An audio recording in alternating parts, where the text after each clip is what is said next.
On Wednesday, Republicans voted to remove Liz Cheney, a congresswoman from Wyoming, from the leadership position within the party as conference chair because, well, traitors like her have no position being in the Republican Party, let alone in a position of leadership.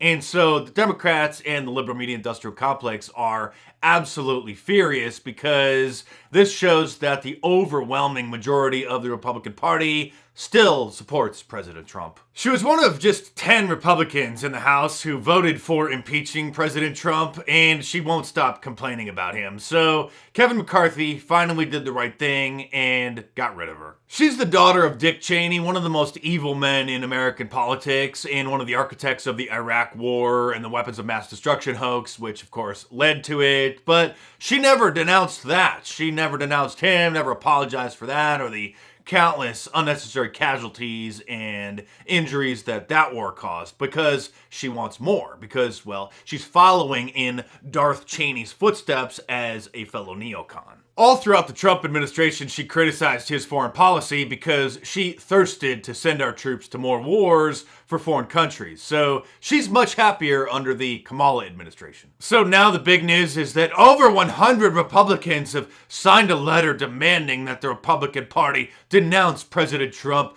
or else they might break away and form a third party.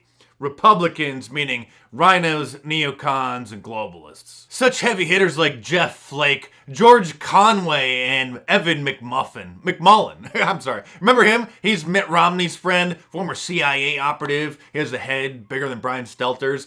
I don't think he's held any political office, or if he did, it was some city council position in a small town in Utah somewhere. Donald Trump forever changed the course of the Republican Party and conservatism in America. And so the establishment is pissed. Every day, like literally every single day on cable news, CNN and MSNBC, they complain about January 6th and the insurrection, and only a dozen Republicans have denounced Donald Trump. And they've taken a term from World War II, the big lie, in an attempt to draw another parallel between Donald Trump and Adolf Hitler, claiming that everything that he said about the outcome of the election was the big lie. In reality, the big lie is the liberal media's claims that the protest at the Capitol on January 6th was an attempted insurrection and that President Trump incited it all. There are many facets to the big lie, such as that Black Lives Matter is a peaceful civil rights movement that just wants police reform, when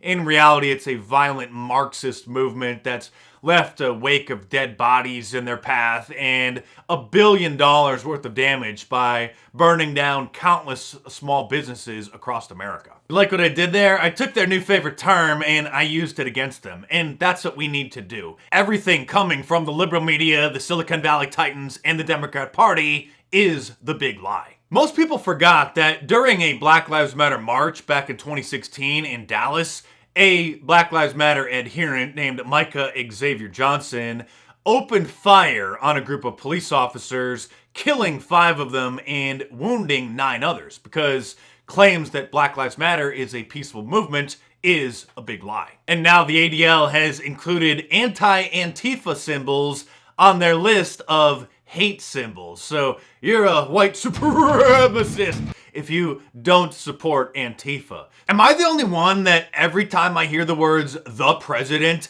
I think of President Trump? Because old Joe is certainly not presidential. In fact, he's in hiding now more than he was during the 2020 campaign. I don't wish him any ill will, but it's going to be a miracle if he actually makes it through his full 4-year term without Kamala kicking him out and then appointing herself as the official president. He can barely put together 2 sentences. Hey, Joe, what's that website people go to if they want to read about the vaccines? I'm going to repeat. We're going to make it easier than ever to get vaccinated. Visit vaccines.gov, or text your zip code to 438829. Vaccines.gum, huh? Well, no wonder they won't let him answer any questions from the press. You guys are bad. I'm not supposed to be answering all these questions. I'm supposed to leave, but I can't resist your questions. He hasn't even been the supposed president for 4 months yet, and already we're having all kinds of supply shortages, fuel shortages, job shortages, hyperinflation. I don't think people understand just how bad things are gonna get. Instagram is now adding a special section in people's bios for their preferred pronouns. They could already add that because there already is a section for your bio where you can add whatever you want to, but they need to make sure that it's highlighted as the preferred pronoun section. We're on a crash course with a complete collapse of our country. The mass insanity, the immorality, the debasement of the currency, the censorship on social media to prevent people from speaking out against it, the list goes on. And now, even our military has become a laughingstock. Did you see the new CIA recruitment videos? Well, the Army has some new ones as well. So get your barf bag ready because this is 100% real. This is the story of a soldier who operates your nation's Patriot missile defense systems.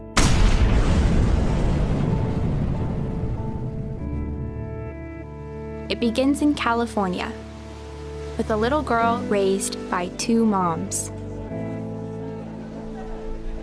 Although I had a fairly typical childhood, took ballet, played violin, I also marched for equality. I like to think I've been defending freedom from an early age. When I was 6 years old, one of my moms had an accident that left her paralyzed. Doctors said she might never walk again. But she tapped into my family's pride to get back on her feet, eventually standing at the altar to marry my other mom. With such powerful role models, I finished high school at the top of my class, and then attended UC Davis, where I joined a sorority full of other strong women. But as graduation approached, I began feeling like I'd been handed so much in life, a sorority girl stereotype. Sure, I'd spent my life around inspiring women, but what had I really achieved on my own? One of my sorority sisters was studying abroad in Italy. Another was climbing Mount Everest. I needed my own adventures, my own challenge. And after meeting with an Army recruiter, I found it. A way to prove my inner strength and maybe shatter some stereotypes along the way.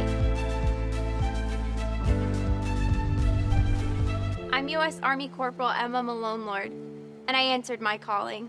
Our tax dollars paid for that. Somebody in the military approved of that, produced that, and posted it as a beacon to attract more social justice warriors to enroll. I'm sorry, but I might have to side with China in World War III. Please, God, just send a meteor or something, or at least hurry up with that global warming. And speaking of global warming, it's getting pretty nice out there because summer is just around the corner. So I've started my Memorial Day sale early, which means you can get 20% off of anything from my online store by using the promo code PARTYTIME at the checkout. One word. So head on over to markdice.com and get yourself an I Love Global Warming tank top, t-shirt, long sleeve, or hoodie, or click the link in the description below and enter the promo code PARTYTIME at the checkout to save 20% and check them out.